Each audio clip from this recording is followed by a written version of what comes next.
When the late James Brown declared, "This is a man's world, but it would be nothing, nothing, without a woman or a girl," he must have thought about women in business.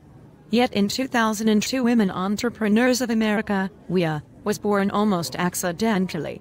The idea was a simple one: to bring together local women in business in the Cleveland, Ohio area, and to have them learn from each other while collaborating. The key to learning how to do better business would lie within seasoned business owners, a practical approach that still works almost a decade later. Yet, things are slightly changing for WEA. We are all evolving. Our approach to entrepreneurship should be no different. Are you ready to take your business to the next level? Sure, you've heard the phrase, the next level, many times before, but women are about doing what's best for the family. WEA is a family. So get ready for that next level. Imagine a group of women in a coffee shop for hours catching up on the latest gossip, fashion trends and the like.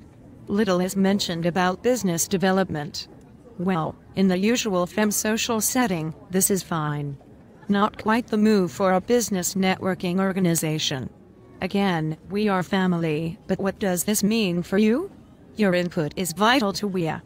Please share with us how we can become what you need to grow your business. We know you are serious about building an empire, and we want to prove to you that WEA is taking things just as seriously. What's more, Team WEA is gearing up to welcome you to Indianapolis. Our 5th annual conference is taking place on August 19-21, 2011 with editor-in-chief of Alive magazine, Brandy Adamson. A prime example of women succeeding in business, Miss Adamson is our featured keynote speaker. For more information, go to www.weafifththeNewAllConference.webs.com. Welcome to the world of entrepreneurship. Yolanda Lamar Wilder, the founder, Women Entrepreneurs of America, Incorporated.